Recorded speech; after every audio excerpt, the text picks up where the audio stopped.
Hello friends, in this video we're going to see how to design a non-inverting amplifier so that the output voltage is equals to input voltage. So first we're going to do the derivation so we can determine the gain, and then we'll find the how do we get the gain as 2.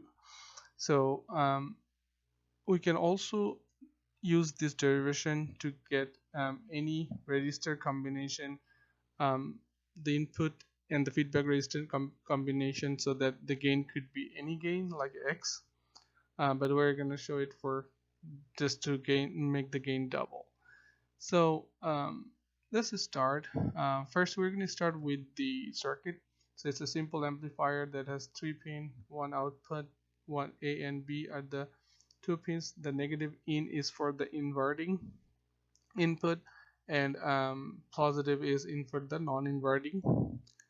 So since we are making a non-inverting amplifier, our input voltage has to be on the positive in, so it's non-inverting, and my negative in is connected with the input register and the feedback register.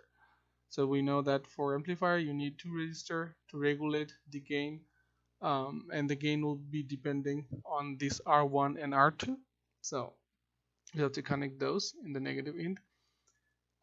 EO is the output after the amplification. Since EI is connected with point B, we're calling the current at point B is IB. On the negative end, the current that passing through the resistor 1 is I1, and the current passing through the resistor R2 is I2, and we also assume that current that is going through the negative pin is IA. Now before we start derivation, we also look for the direction of the current. The way we assume is that in this case that current flows from high voltage to low voltage, meaning after amplification our voltage, output voltage, will be higher. So we're going to assume EO is higher than the input voltage EI, and EI of course will be higher than the ground voltage EZ, so ground voltage. So here you'll see that I also assume the voltage at point A on the negative end also is equals to EI. And why is that? So before we start derivation, we have to start with the ideal amplifier condition configuration, where we assume that the voltage at point B and voltage at point A of an amplifier are the same, meaning we'll have to assume it's a shorted between. We can assume that in that case the voltage EI, which is connected at the B end, will be same as, we'll also get the same voltage, input voltage at point A. And for also the ideal amplifier, the current is assumed EI and EB are the same, and they are assumed tends to 0. It's not actually 0, but we assume it's 0, assuming there's a very high impedance inside the amplifier, and this is the ideal amplifier case. So now let's start derivation. So let's see at node A if we apply Kirchhoff current law. So the current coming out, and then this current coming in, R2 and I2 and IA. So IA is assumed 0, so that goes to 0. Then I have I1 equals to I2. So the current passing through the resistor 1 is equals to current passing through resistor R2 here. Now if we apply the Ohm's law, the voltage difference different by the resistor. So the voltage difference VA, so across R1 is VA minus ground voltage VG over the R1, and voltage across the resistor R2 is the output voltage EO. Here I said VO minus VA, the point A, and divided by the resistor R2. Now if we plug the value VA, we already found that VA is equals to the input voltage EI, ground voltage is 0, output voltage is EO in our circuit, and then the input voltage VA is equal to EI, input voltage. So now if we do mathematical simplification and find the ratio EO, output voltage, over input voltage, then it turns is equals to R2 plus R1 over R1. um, or you can say R2, the feedback register, over the input register plus 1. So if for our case we wanted to have the gain as twice of the input voltage, so all we have to do is that the ratio of the output to the input voltage equals to 2, which also turns the equals to the ratio of the resistor, feedback and input register. So if we plug 2, if we solve for it, we can find that the R1, if the input resistor is equal to the feedback resistor, or R1 equals R2, you can get a gain of 2 with this inverting non-inverting amplifier.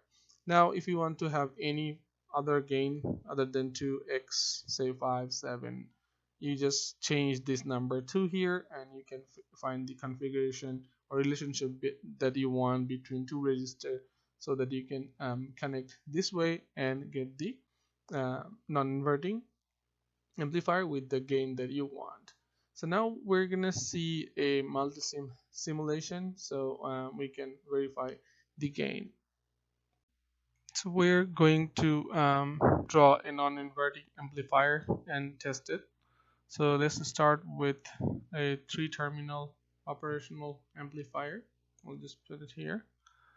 We need a input, and that has to go to the positive end. So I'm looking for a AC voltage source that I'm gonna put it here.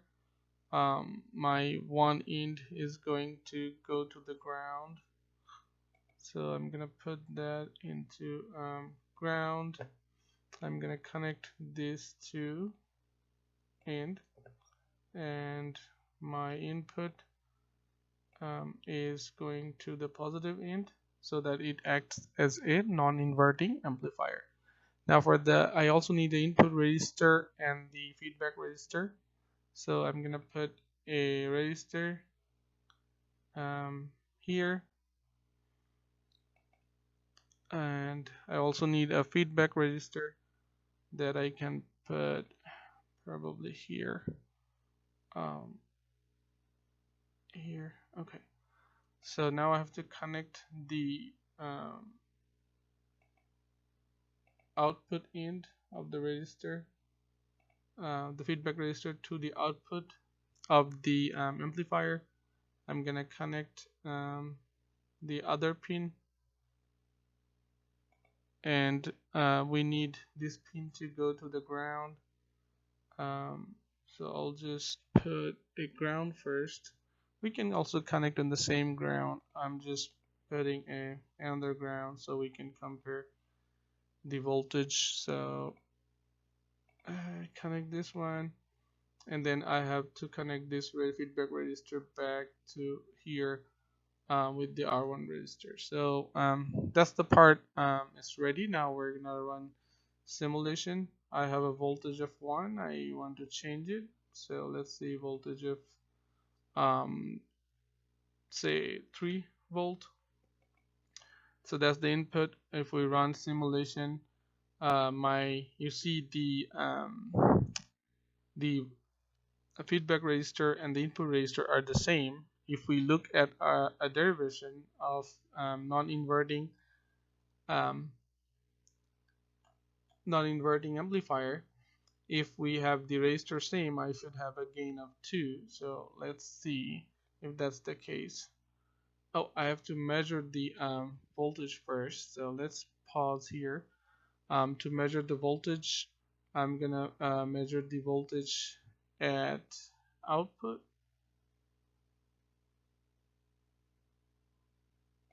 and I'm also gonna measure the voltage in my source.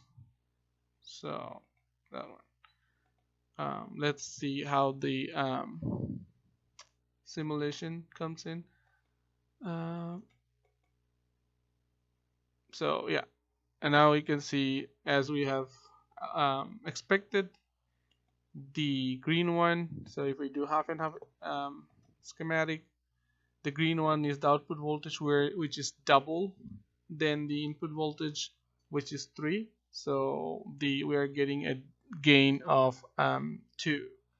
So if we can change the register, so if we want to have a different gain other than the 2, So we can change the resistor, say 500 ohm, and that should give you us different gain. Now, yeah, now you'll see our gain. If we pause, our gain has changed. Now our R1 is 500 and R2 is 1.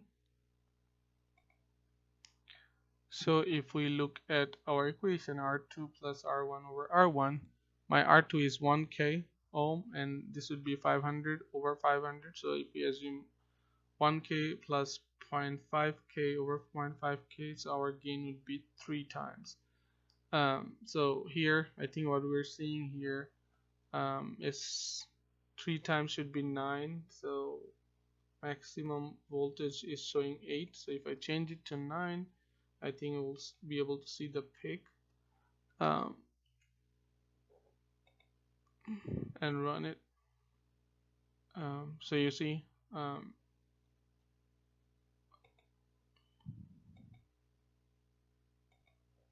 so our I changed the scale again here to show 10. So yeah, our output amplifier voltage is 9 and input is 3. And if I change this resistor, I can have any amount of gain that I want.